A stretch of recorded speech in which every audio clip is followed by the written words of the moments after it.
Shalom jemaat Tuhan yang ada di rumah ataupun yang dimanapun berada saat ini. Kita percaya setiap kita membutuhkan Tuhan untuk kita bisa melewati segala kehidupan kita. Kami berdoa biarlah melalui ibadah rumah doa online ini, pujian dan penyembahan ini bisa menjamah setiap kita dimanapun kita berada. Kita bisa melewati hari-hari di saat kita ketakutan. Kita mendapatkan tempat perteduhan kita, yaitu dalam hadirat Tuhan. Sebab Dia Allah yang besar, Dia Allah yang kudus, dan Dia Allah yang hebat bagi saya dan bagi semua Bapak Ibu sekalian.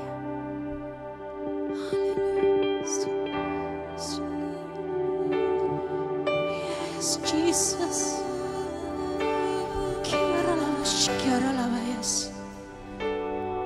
kami sembah.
kuasa, Roh Kudus hiburku.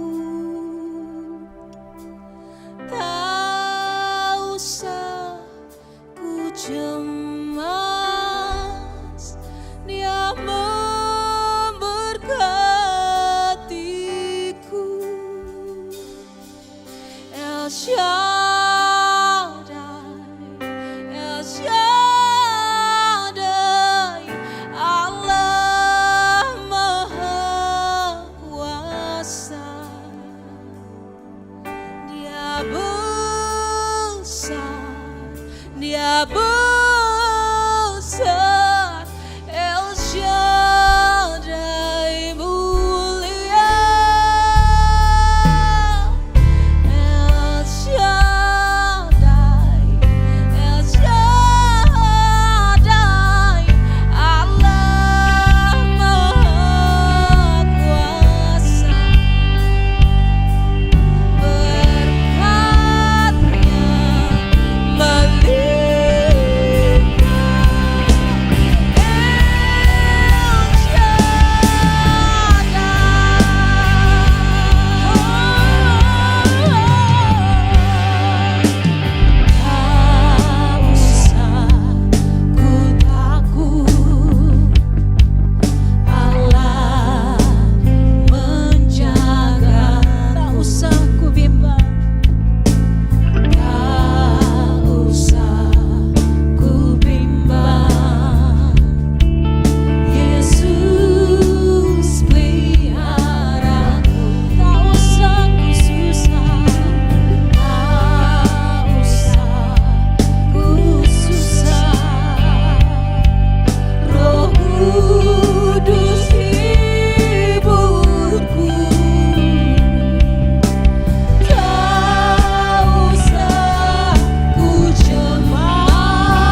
Ya besar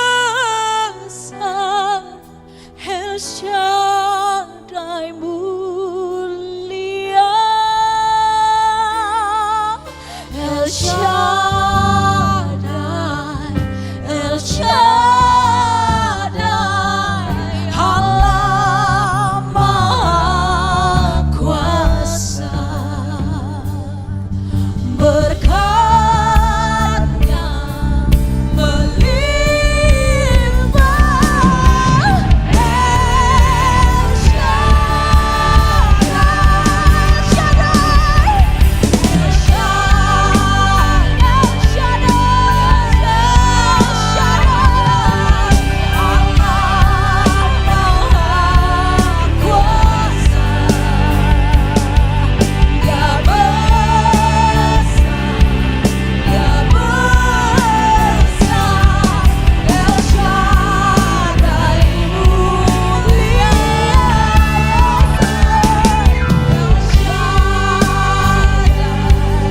El Shaddai, Allah Maha Kuasa. Berkatnya melimpah, El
Kami rasakan berkat-Mu Tuhan, kami rasakan pertolongan-Mu Tuhan, sepanjang hidup kami rasakan Kau Tuhan yang hidup, Kau bekerja Tuhan, Roh Kudus-Mu nyata menjadi penolong kami, menjadi penghibur kami.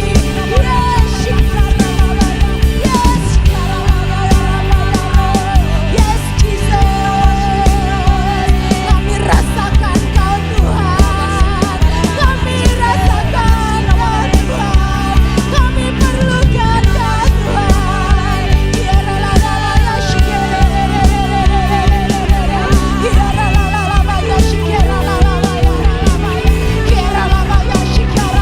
Bakar setiap kami Tuhan, bakar setiap hati kami Tuhan, kami mau hati yang baru, hati yang baru.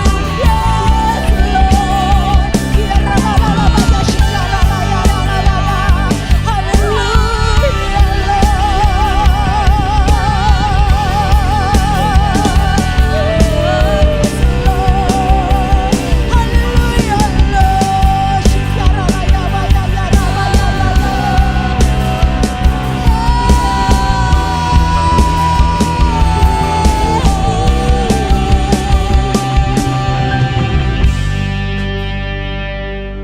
kami mau buka hati kami Tuhan, untuk Kau masuk Tuhan, memenuhi setiap hati kami. Yes Jesus,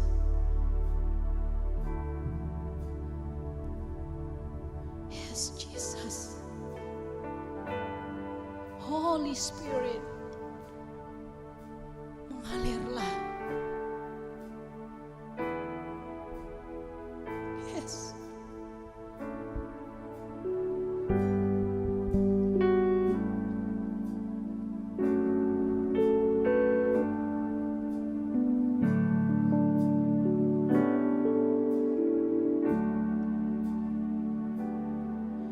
Ku buka hati untuk Roh-Mu Tuhan.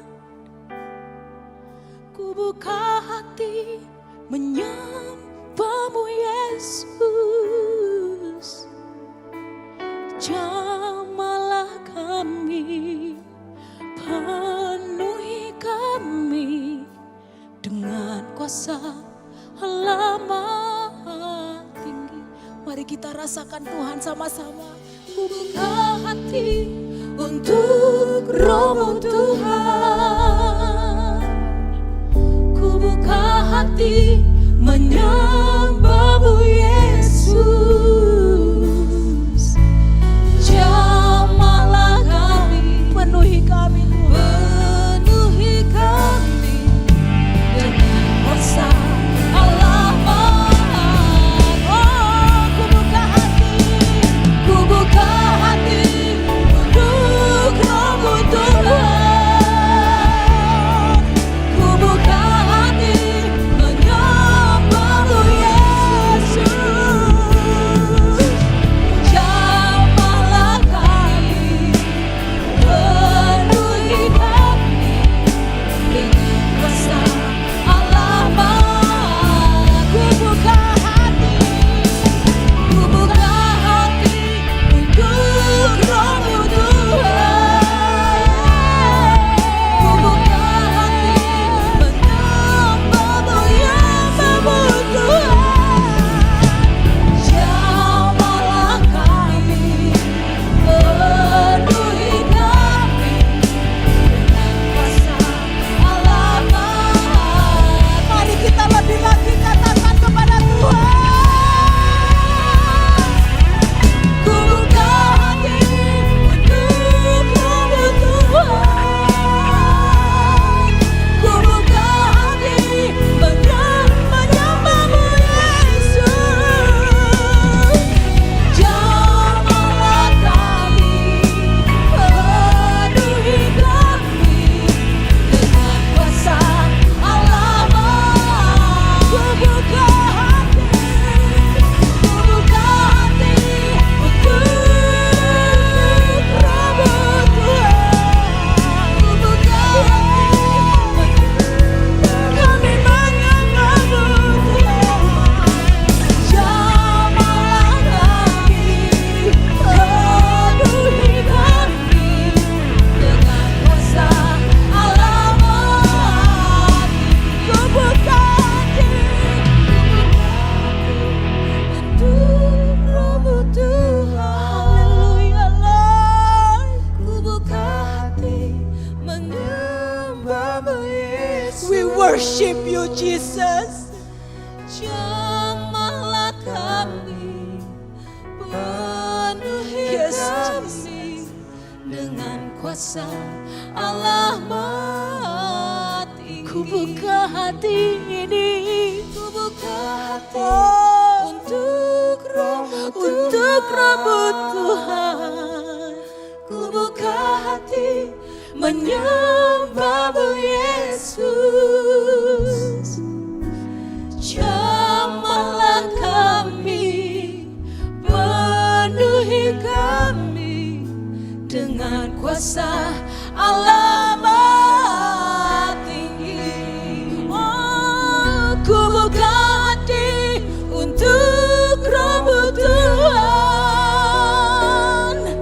Ku buka hati menyembah-Mu Yesus. Jamah kami Tuhan, penuhi kami Roh-Mu Tuhan. Allah Maha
shikiara labo. Kinaramaya shanaya kanya ramataka rabo. Oh Lord Jesus. Oh Lord Jesus. We come to you, Lord.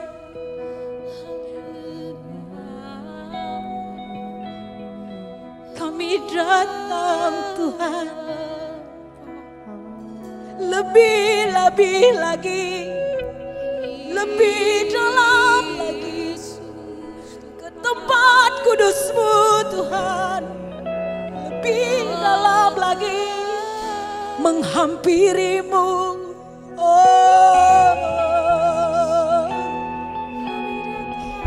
Kirabashanda kanyo rabakate. Huri manganio lari bakania sela. Oh Lord Jesus, kami mau Tuhan berdiam di tempat-Mu yang indah. Yes Lord, tiada tempat kami bersembunyi Tuhan. Kami mau berlindung di dalam kepak sayap-Mu, Yesus. Ya Roh, ya Roh, ya Roh, ya Roh. Hirama kanyo rama karila karebase. Hirama na kanyo raboya. Oh roba kanieba dabona. Hirena boya boya boya boya. Yes Lord. Raboya raboya raboya raboya. Oh nakanya naboy. Mawa kami Tuhan. Yesus, Yesus, Yesus. Pegang tangan kami Tuhan. Kami tak mau ditinggalkan. Kami tak mau ditinggalkan.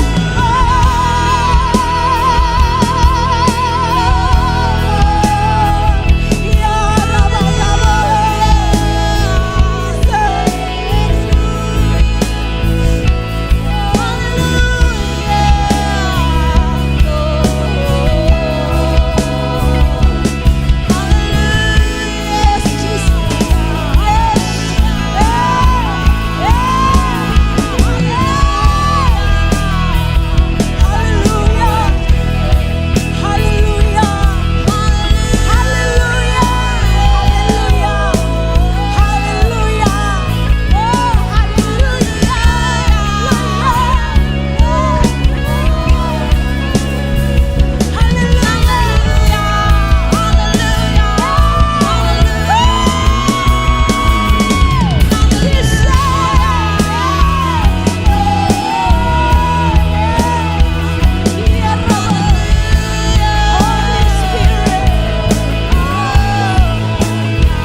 Terima kasih Bapa untuk hari ini Bapa.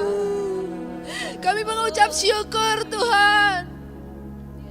Kami mengucap syukur untuk kebaikan-Mu Tuhan. Kau sungguh Allah kami yang besar. Kau sungguh Allah kami yang luar biasa. Kau sungguh Allah kami yang hidup.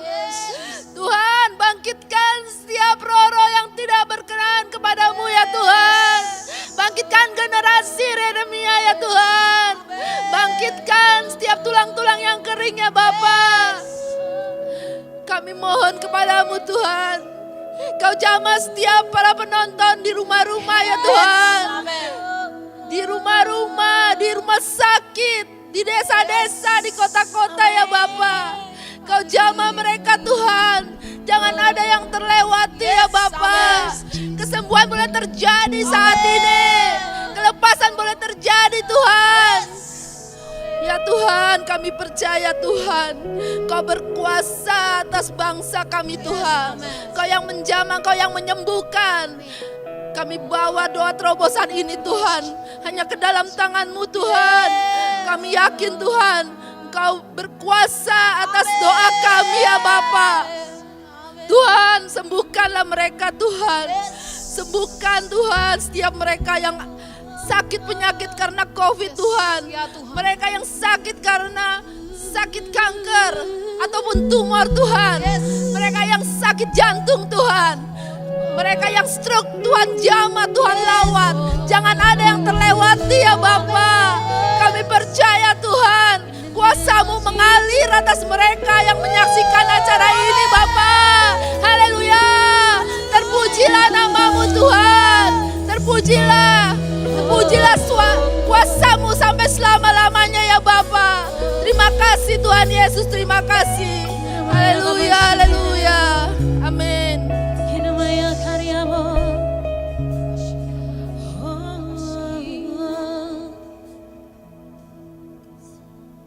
Yes. Thank you Jesus.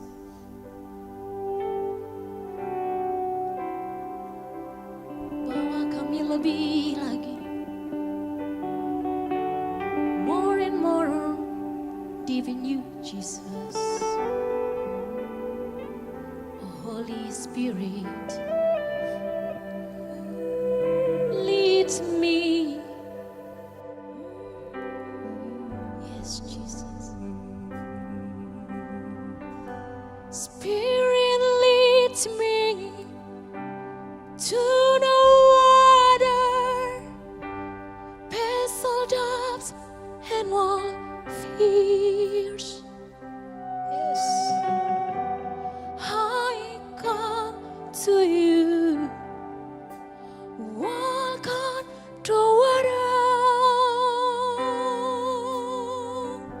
Spirit leads me, Spirit leads me to the water, pestle doves and wild fears. I come to you, I come to you, walk on the water. Oh, Spirit leads me. Spirit leads me to the water, pestle drops and gold feet.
Thank you,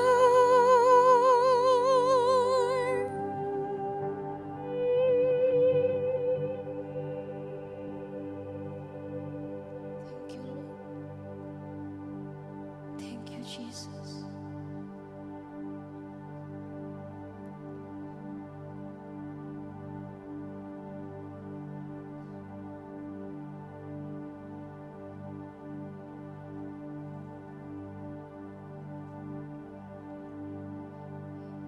Thank you, Lord.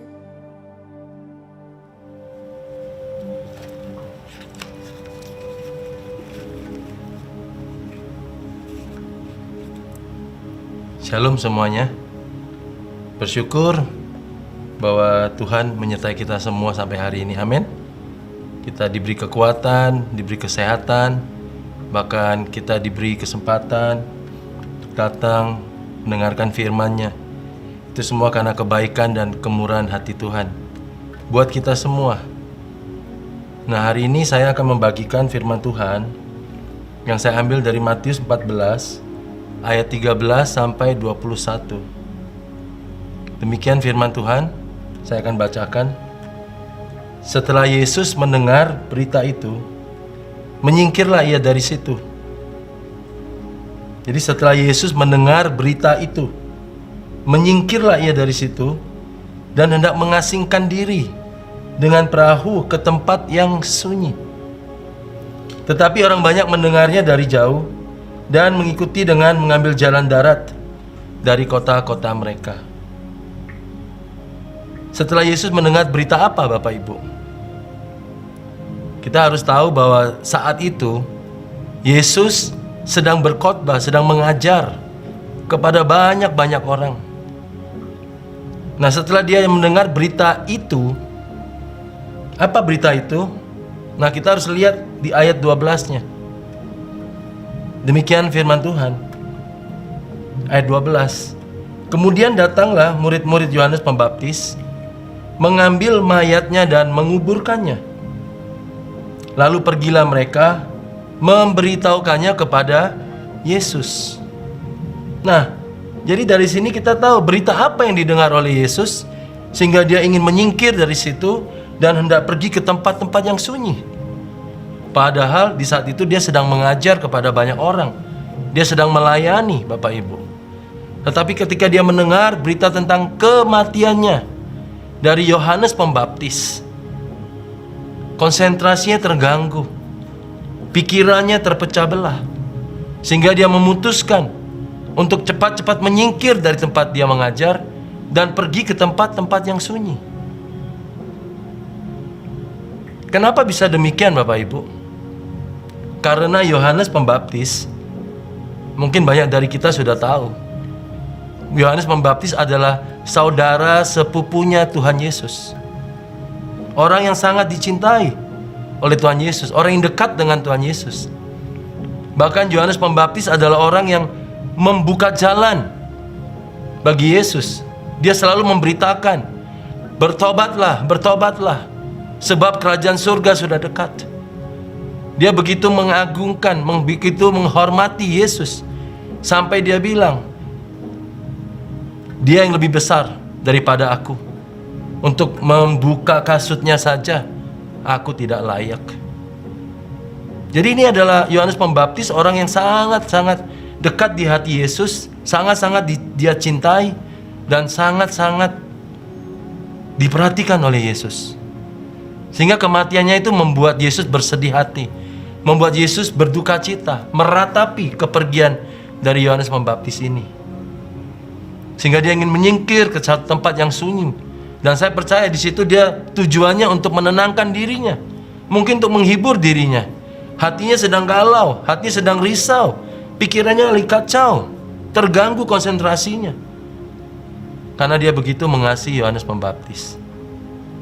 Nah, dari sini pembelajaran apa yang bisa kita ambil? Saya mau bilang begini, Bapak Ibu. Kalau Yesus meratapi kepergian Yohanes Pembaptis, kalau Yesus bersedih hatinya, berduka cita yang amat sangat dalam, sehingga dia meninggalkan pengajarannya, meninggalkan khotbahnya, hanya untuk menenangkan dirinya. Dia begitu sedih, dan sedihnya mungkin tidak terungkapkan karena kematian Yohanes Pembaptis.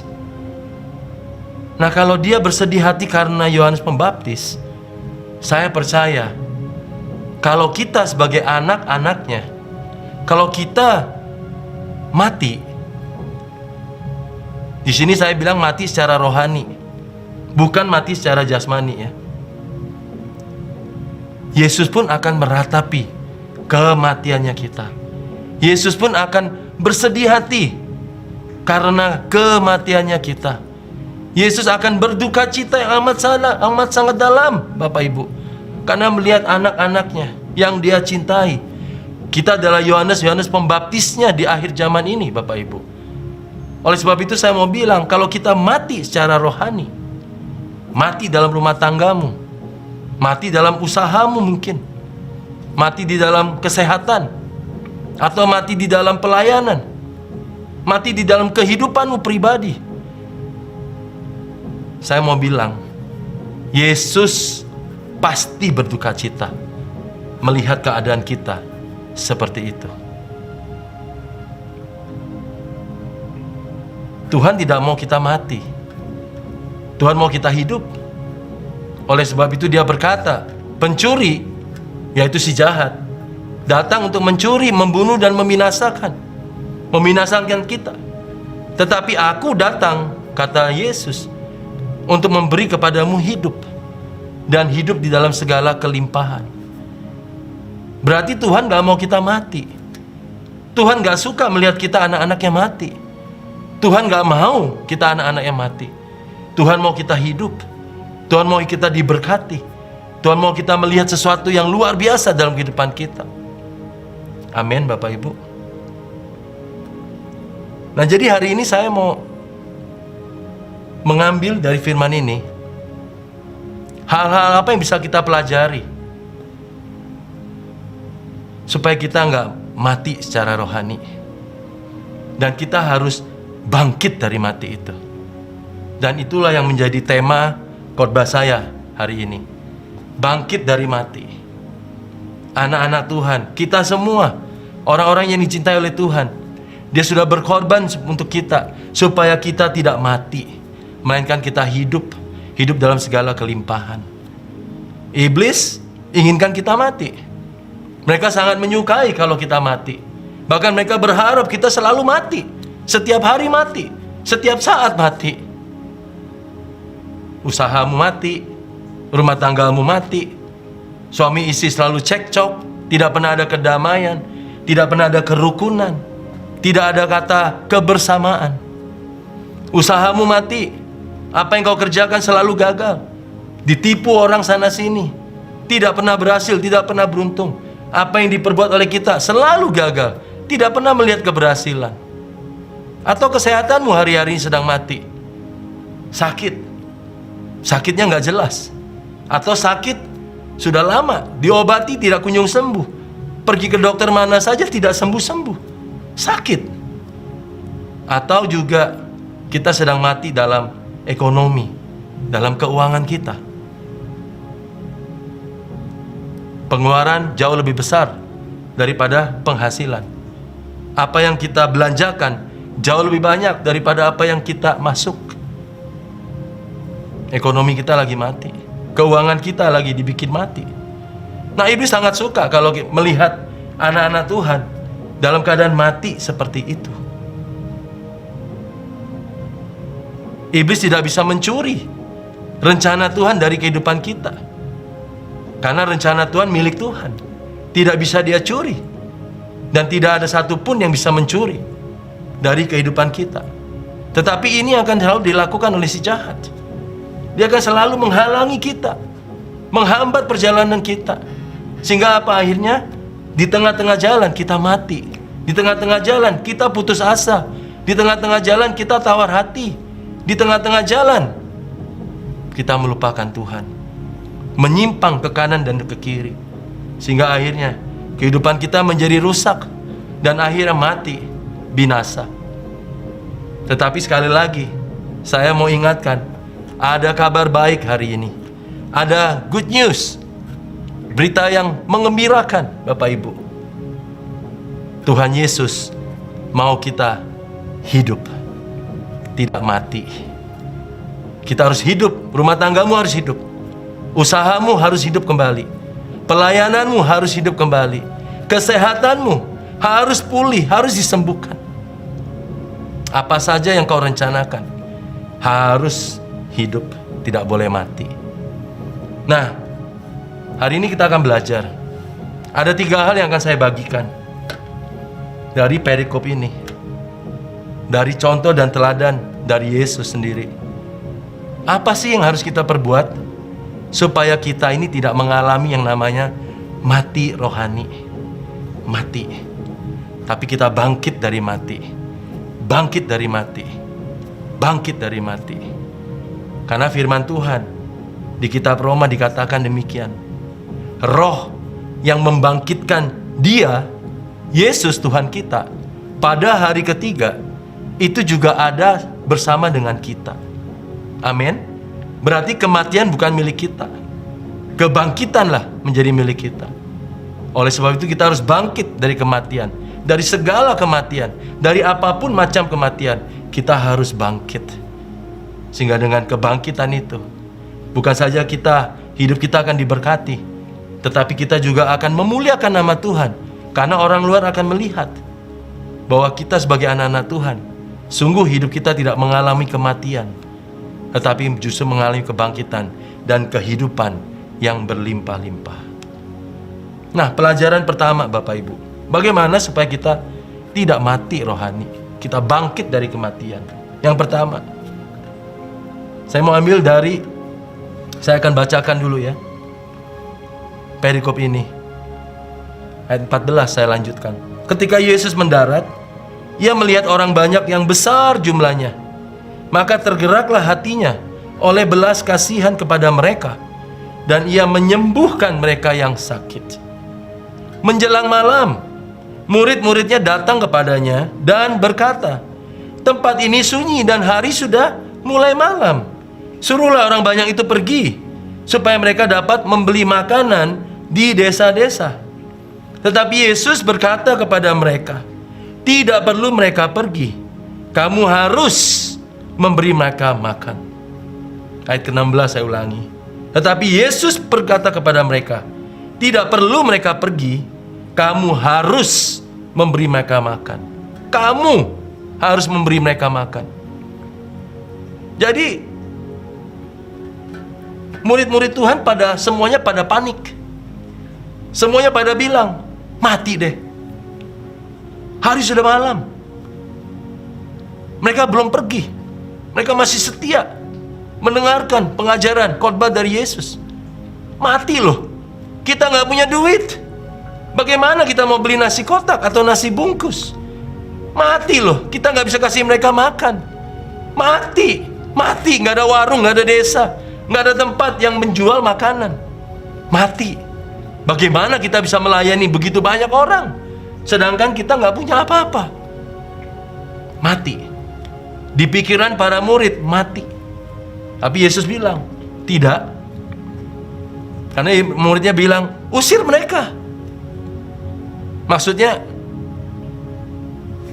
suruh mereka pergi. Tapi Yesus bilang, "No, tidak boleh. Kamu yang harus kasih makan." Jadi yang pembelajaran pertama yang saya mau berikan kepada Bapak Ibu semua, bagaimana supaya kita tidak mengalami kematian, tetapi justru kita bangkit dari mati. Yang pertama Bapak Ibu, jangan menghindar dari masalah. Hadapi dan atasi. Jangan menghindar. Lebih mudah kita menghindar daripada kita mengatasi, bukan? Seringkali anak-anak Tuhan seperti ini. Lebih mudah kita menghindar. Lebih baik gua menghindar deh. Nggak mau cekcok, nggak mau ribut mulut, nggak mau nanti terjadi pertengkaran. Tapi dengar baik-baik, dengan cara kita menghindar, ya, dengan cara kita tidak menghadapi masalah dengan baik, bahkan mengatasinya, menghindar terus, menghindar terus, menghindar terus. Apa yang akan terjadi Bapak Ibu? Lama-kelamaan masalahnya bukan menjadi semakin baik, Tetapi maka malah semakin besar dan semakin besar, semakin menumpuk, sampai akhirnya terjadilah kematian. Terjadilah kecelakaan. Mungkin terhadap rumah kita, mungkin terhadap rumah tangga kita, terhadap usaha, terhadap pekerjaan kita, pelayanan kita mungkin. Karena menghindar. Jadi Tuhan Yesus mengajar pada kita, jangan kamu pernah menghindar dari masalah yang ada. Kalau ada masalah, hadapi, atasi masalah itu. Amin. Ya, atasi. Karena hidup ini pasti banyak masalah, Bapak Ibu. Kita ikut Tuhan Yesus bukan berarti kita bebas masalah. Kita angkat tangan kita terima Yesus sebagai Tuhan, Juru Selamat kita. Bukan berarti Tuhan menjanjikan semua jalan kita lurus. Tidak ada masalah apapun. Bukan begitu, Bapak Ibu. Tapi ketika hidup punya masalah, ketika hidup memberikan kepada kita tantangan, pergumulan demi pergumulan, Yesus menjanjikan Dia selalu ada buat kita. Dia selalu hadir buat kita, buat saya dan buat Bapak Ibu. Dia selalu bisa diandalkan. Dia tidak pernah meninggalkan kita sedetik pun. Tidak pernah membiarkan kita sedikit pun. Amin, Bapak Ibu. Bayangin ya, kalau misalnya rumah tangga terjadi menghindar. Suami menghindar dari istri, istri menghindar dari suami, hanya karena satu masalah yang kecil, yang seharusnya bisa dihadapi dan diatasi dengan segera. Tetapi karena tidak diatasi, dihindari terus, akhirnya apa yang terjadi? Saya yakin suami istri kalau udah menghindar, pasti tidak akan pernah terjadi yang namanya komunikasi yang baik. Tidak akan pernah terjadi yang namanya kesepakatan. Padahal kita tahu semua, firman Tuhan bilang, 2 orang sepakat, maka doamu akan dikabulkan. Doa suami dan istri berdua sepakat, itu besar kuasanya, Bapak Ibu. Jadi kalau suami menghindar dari istri, berdoa masing-masing, tidak menyelesaikan masalah bersama-sama, maka pada akhirnya akan terjadi satu keributan, kecelakaan yang besar. Dari masalah kecil menjadi masalah yang besar. Tidak akan terjadi yang namanya kesepakatan. Tidak ada yang namanya kerjasama. Tidak ada yang namanya keharmonisan. Dan saya percaya suami istri yang tidak bisa berkomunikasi dengan baik, yang menghindar satu dengan yang lain, pasti tidak akan terjadi yang namanya kasih.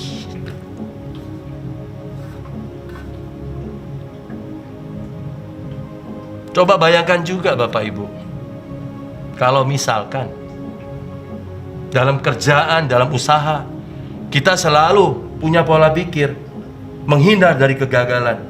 Gua nggak boleh gagal, gua harus berhasil, gua harus untung. Ya, saya percaya orang yang menghindar dari kegagalan bukan berarti dia akan sukses. Justru karena kegagalan adalah awal dari segala kesuksesan.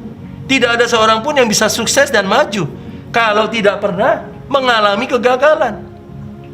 Kalau selalu menghindari kegagalan, saya percaya pengusaha ini, businessman ini tidak akan pernah berinovasi, tidak akan pernah berkreasi, tidak akan pernah punya pikiran untuk maju terus. Dia akan selalu terhenti, banyak mikirnya.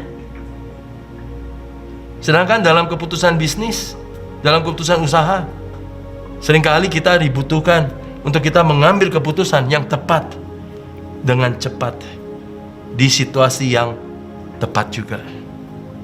Amin. Jangan menghindar. Anak-anak Tuhan juga seringkali menghindar dari proses hidup, bukan? Hidup bukannya mudah, Bapak Ibu. Tadi seperti saya bilang, Tuhan gak menjanjikan hidup kamu akan lurus, terus baik, terus jalannya rata terus. Enggak. Tapi hidup ini penuh dengan lika-liku, penuh dengan kelak-keloknya, ada naik turunnya. Tapi kita harus percaya, bersama dengan Tuhan kita cakap menanggung segala perkara. Amin. Tuhan gak pernah ajar kita untuk menghindar. Hadapi masalah hidup, hadapi proses hidupmu dengan baik. Jangan cuman kita mau yang namanya progres, tapi kita tidak mau menerima yang namanya proses. Kita cuma maunya maju, berhasil, diberkati, lihat yang baik dari Tuhan. Tetapi kita menolak yang namanya proses. Sedangkan semua yang baik, semua yang berhasil, semua yang diberkati oleh Tuhan, itu harus dimulai, harus diawali dengan yang namanya proses. Nothing is easy. Tidak ada yang mudah di dunia ini. Dan Tuhan tidak pernah menjanjikan semuanya instan, seketika terjadi seperti itu. Bukan. Tapi kita harus belajar untuk menghadapi semua permasalahan hidup. Belajar untuk menghadapi semua tekanan. Belajar untuk menghadapi setiap pergumulan, gelombang-gelombang hidup yang terjadi dalam kehidupan kita. Kita harus belajar untuk menghadapi dan mengatasinya.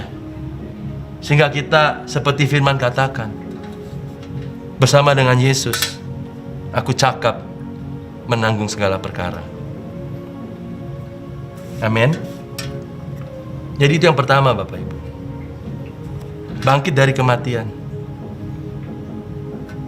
Jangan menghindar. Ada masalah, hadapi dan atasi. Nah, yang kedua, Bapak Ibu. Yang kedua, saya akan bacakan dari ayat ke-14. Ketika Yesus mendarat, Ia melihat orang banyak yang besar jumlahnya. Banyak sekali yang menantikan Dia. Banyak sekali yang mengharap-harapkan Dia. Banyak sekali yang menunggu-nunggu Dia. Ya. Maka tergeraklah hatinya oleh belas kasihan kepada mereka. Dan Ia menyembuhkan mereka yang sakit. Menyembuhkan, Bapak Ibu. Bukan cuma melayani ya. Tapi Yesus menyembuhkan. Berarti lebih dari melayani. Nah, di sini Yesus mau ngajar pada kita, Bapak Ibu. Ingat ya, Yesus pada saat cerita ini dibuat, Dia adalah 100% Allah, 100% Tuhan, dan juga 100% manusia. Sehingga Dia bisa merasakan apa yang manusia rasakan. Dia bisa menyelaminya. Amin, Bapak Ibu. Nah, Yesus mengajarkan kepada kita di konteks cerita ini. Tadi awalnya rencananya Dia mau pergi ke satu tempat yang sunyi. Untuk apa? Untuk menghibur dirinya, menenangkan dirinya. Karena hatinya lagi risau, lagi galau, pikirannya tercabang-cabang mungkin. Ya, bersedih hati, berduka cita karena ditinggal oleh orang yang sangat Dia cintai. Nah, Yesus mengajarkan pada kita, wajar kalau kita ditinggalkan oleh orang yang kita cintai, kita bersedih hati. Amin. Kita boleh berduka cita, kita boleh menangis. Tetapi lewat ayat ini Tuhan mau ajarkan begini, Bapak Ibu. Janganlah kita meratap, berduka cita, bersedih hati, berlarut-larut, Bapak Ibu. Terlalu lama. Berduka cita karena ditinggalkan, sedih hati karena kehilangan, sudah pasti. Tapi jangan lama-lama. Jangan berlarut-larut. Seperti yang Yesus ajarkan. Hatinya sedang bersedih. Hatinya sedang berduka cita. Ini saudara sepupunya yang meninggal, Bapak Ibu. Bisa dibayangin. Orang yang dia cintai. Orang yang dekat sama dia. Tapi di firman ini dikatakan, ketika dia melihat orang yang banyak, yang besar jumlahnya, dan mungkin dia melihat ada orang yang lumpuh di depan dia. Mungkin dia melihat orang yang sedang yang buta, yang berteriak-teriak, Tuhan tolong aku. Atau mungkin juga dia melihat ada orang yang lagi dipasung, digotong-gotong oleh temannya. Tergeraklah hatinya oleh belas kasihan. Sehingga dia akhirnya melayani orang sakit. Dan bukan cuma melayani, tapi menyembuhkan mereka yang sakit. Memberikan yang lebih daripada melayani. Tuhan Yesus mengajarkan, ada tugas yang lebih besar. Ada tujuan yang lebih besar yang harus kita lihat. Jangan karena satu kejadian, jangan karena satu masalah hidup kita, akhirnya kita buat semuanya seolah-olah seperti dunia sudah berakhir. Seolah-olah hidup kita sudah mati, tidak punya harap lagi. Semuanya sudah ambruk. Bukan. Yesus mengajarkan di sini untuk kita bisa mempertimbangkan dengan baik manakah yang menjadi prioritas dalam kehidupanmu. Kalau ada yang lebih prioritas, kerjakan dengan segera. Tinggalkan emosimu yang sesaat. Tinggalkan rasa-rasamu yang sesaat. Amin. Anak-anak Tuhan sulit untuk melakukan seperti ini. Ada satu kejadian, dipikirin terus, diratapi, ditangisi terus, sampai akhirnya apa? Hidupnya mati, blesek, tidak mengalami apa-apa, tidak mengalami kehidupan. Tuhan ajarkan, lihat yang apa yang jadi prioritas. Amin. Kita nggak bisa merubah apa yang sudah terjadi. Kita nggak bisa membangkitkan kembali yang sudah mati, Bapak Ibu. Apa yang sudah lalu tidak bisa kita kembali. Kita nggak bisa rubah itu semua. Apa yang sudah terjadi, apalagi kita nggak bisa otak-atik lagi. Semuanya sudah terjadi. Nah, Yesus ajarkan kita, lihatlah ke depan, lakukan yang utama. Amin. Bangkit dari kematianmu, bangkit dari ratapan, bangkit dari kesedihan hati ini. Bangkit, lakukan sesuatu untuk hidupmu. Biarkan masa lalu menjadi masa lalu. Tangisan dan ratapan kita tidak mungkin mengembalikan yang sudah hilang, Bapak Ibu. Tidak dapat mengubah situasi apapun yang sudah terjadi. Tapi ini bahayanya, Bapak Ibu. Kalau kita tidak move on, kalau kita stuck hanya karena satu kejadian, hanya karena satu emosi yang sesaat. Kalau kita stuck, bayangin, kalau kita sebagai imam di rumah, kalau kita stuck, berarti keluarga kita akan stuck. Istri dan anak-anak kita akan ikut stuck. Kalau kita mati, mereka juga akan ikut mati. Tapi saya berdoa, jemaat GMCC rumah doa terutama, semuanya bangkit dari mati. Amin. Tidak ada yang mengalami kematian. Tidak ada yang mengalami stuck dalam kehidupannya. Semuanya bangkit malam ini.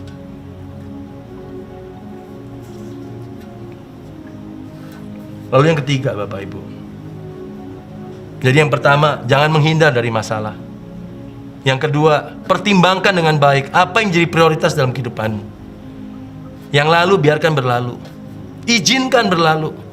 Jangan kita selalu memendam, meratapi sampai itu mencemari hidup kita. No. Tapi kita mulai lihat ke depan. Kita mulai bangkit. Kita mulai fokus.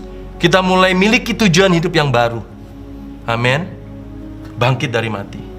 Dan yang terakhir, bagaimana kita bangkit dari kematian? Di sini Yesus sudah menjelaskan juga. Dia menyembuhkan mereka yang sakit. Dia bukan cuma melayani, tapi dia memberikan yang lebih baik dari pelayanan.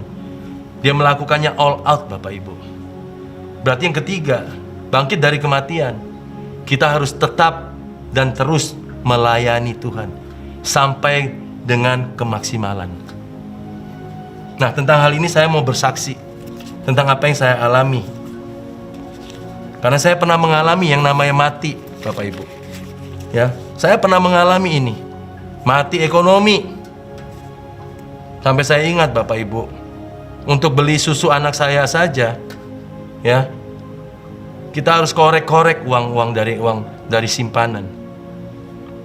Bahkan sampai yang kalau misalnya itu dari kaleng susunya itu, ya, itu kan kadang kalau susu itu kan ada yang nempel-nempel di pinggir-pinggir kaleng. Karena kita mengalami yang namanya mati ekonomi, mati keuangan kita saat itu, saya dan istri.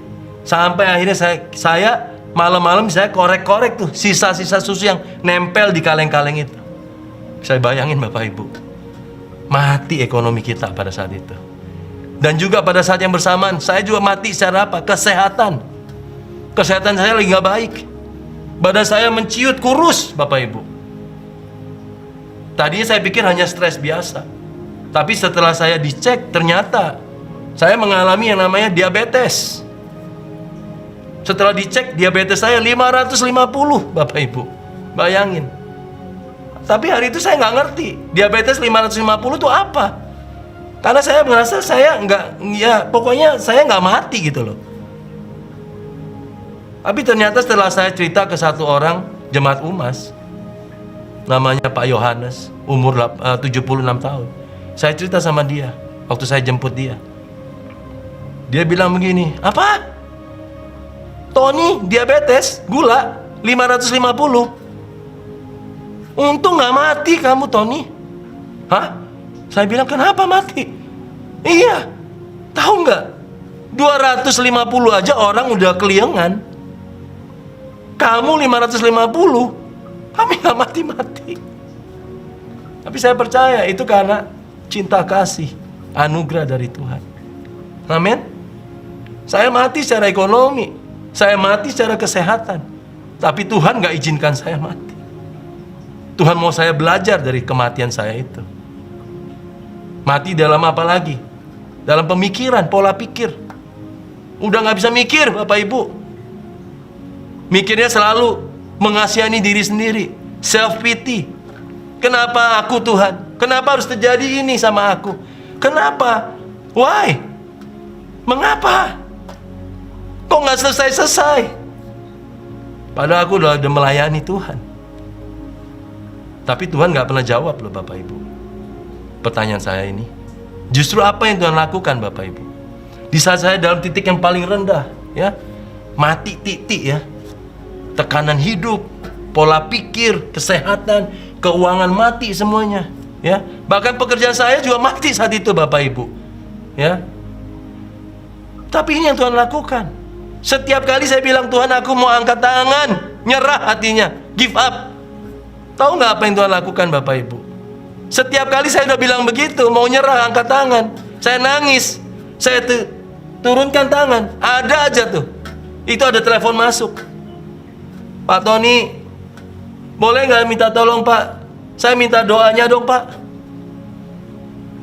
Atau ada lagi, Pak Tony, boleh nggak, Pak? Saya datang ya, Pak. Mau di konseling, Pak. Minta nasihat nih, Pak. Ada lagi, Pak Tony, bisa nggak datang ke rumah saya? Doain rumah saya dong. Coba dibayangkan, Bapak Ibu. Saya lagi mengalami tekanan, mati. Menurut saya udah mati tuh. Tapi Tuhan buat saya melayani sini, melayani sana, melayani dia, melayani orang itu, melayani bahkan banyak-banyak orang. Sampai setiap kali kalau saya pulang pelayanan, istri saya tahu banget tuh. Saya pulang pelayanan, saya nangis, Bapak Ibu. Saya nangis seperti anak kecil. Saya bilang, Tuhan, kenapa seperti ini, Tuhan? Emang Tuhan nggak tahu nih saya lagi ngalami tekanan yang begitu berat. Saya mati dalam usaha, mati dalam kesehatan saya, ya. Badan saya menciut, kurus, kena diabetes kata orang. Dicek seperti itu. Tapi kenapa Tuhan? Setiap kali kalau Tuhan mau aku melayani orang, dan kita tahu ya, sebagai hamba Tuhan, kita kan nggak mungkin melayani orang, kita bilang, Pak, saya lagi sakit ya hari ini ya, saya nggak bisa layani Bapak. Apa mungkin begitu? Enggak kan? Kita harus tampil strong, kita harus tampil kuat, dan kita selalu memberikan kata-kata yang baik, membangun, memotivasi, menyemangati, membangkitkan semangat mereka. Makanya waktu saya pulang ke rumah selesai pelayanan, saya selalu nangis, Bapak Ibu. Tuhan, hidupku kok seperti ini ya. Pagi, sore, sampai malam, aku bisa bangkitin orang, semangatin orang, doain orang, layanin orang, datengin, kunjungin rumah-rumah. Tapi waktu malam hari waktu saya di rumah, di kamar sendirian, Tuhan kenapa begini? Aku sendiri lagi ngalami sakit. Aku lagi ngalami banyak kematian. Tapi Tuhan gak pernah jawab saya. Malah semakin hari saya lihat semakin saya dituntut oleh Tuhan untuk melayani. Layanin aja. Layani terus. Hati saya lagi bergumul, tetap saya melayani dengan baik. Pikiran saya lagi kacau balau, ketemu sama orang, saya konseling dia dengan baik. Tahu Bapak Ibu apa yang terjadi? Sampai istri saya bilang gini, ini pasti cara Tuhan buat kamu, sayang. Cara Tuhan untuk membentuk kamu. Cara Tuhan untuk bilang sama kamu, kamu harus bangkit. Tuhan masih gak izinkan kamu mati. Dan benar Bapak Ibu, kira-kira 2,5 bulan, kurang lebih seperti itu. Tiba-tiba dalam kehidupan saya dan istri saya, kita mendapatkan kabar baik. Ada satu terobosan yang Tuhan buat dalam kehidupan saya dan istri. Sehingga hari itu saya bilang, Tuhan, Engkau dahsyat, Engkau luar biasa. Bukan karena kekuatanku, tetapi justru dalam kelemahanku Engkau bekerja. Engkau membuktikan bahwa Engkau Tuhan yang berdaulat atas hidupku. Engkau Tuhan yang punya hidupku, dan Engkau Tuhan seperti yang Kau firmankan, Alfa dan Omega. Engkau mengawali, Engkau juga akan mengakhiri. Sehingga akhirnya setelah kejadian itu, setelah terobosan itu, kami semua, saya dan istri, bangkit dari mati kami. Usaha kami mulai jadi lebih baik. Kesehatan saya berangsur-angsur baik. Bahkan saya mau bilang sama Bapak Ibu, itu nanti ada kesaksian saya sendiri Bapak Ibu, bagaimana saya berdoa untuk kesehatan saya. Dan Tuhan buktikan bahwa apa yang saya doakan, apa yang saya perkatakan, apa yang saya proklamirkan, seperti Pak Niko bilang, apa yang kamu nyatakan, apa yang kamu deklarasikan dengan iman percaya, tidak goyah, maka itu akan terjadi dalam kehidupanmu. Dan itu terbukti dalam kehidupan saya. Setiap hari, setiap malam, pagi, siang, malam, saya cuma bisa bilang, Tuhan, aku harus sehat, aku hamba-Mu, aku gak boleh sakit, waktuku belum selesai, tugasku masih banyak. Aku tahu tugas dari Tuhan belum aku selesaikan, belum aku tuntaskan. Beri aku kesempatan, aku harus sehat, Tuhan harus sehatkan aku, hilangkan sakit penyakitku, supaya aku bisa melayani dengan maksimal. Karena aku klaim seperti Daud klaim dalam kitab Mazmurnya, aku harus sehat, aku harus hidup, dan aku harus melihat berkat-berkat-Mu Tuhan di negeri-negeri orang yang hidup. Berarti Daud bilang, Tuhan harus berkati aku semasa aku hidup. Aku tidak akan mati, tapi aku akan hidup untuk melihat, mengecap, menikmati segala kemurahan dan kebaikan Tuhan dalam kehidupan. Amin Bapak Ibu. Saya sungguh berharap firman ini bisa membuat kita semakin mengerti. Tuhan gak mau kita mati Bapak Ibu. Apa yang mati dari hidupmu hari-hari ini? Usahamu kah? Atau rumah tanggamu? Atau studimu? Pelayananmu? Apa yang mati? Jangan menyerah Bapak Ibu. Jangan menghindar dari masalah. Hadapi dan atasi terus. Buat prioritas apa yang penting buat hidupmu. Dan yang terakhir, tetap layani Dia. Karena ketika kita melayani, Dia akan melayani kita Bapak Ibu. Amin. Saya berdoa biar semua jemaat-jemaat rumah doa GMCC semuanya mendengar bagian dari firman ini, mengalami kebangkitan. Bangkit dari mati. Bangkit dari mati. Bangkit, bangkit, dan bangkit. Tuhan Yesus memberkati.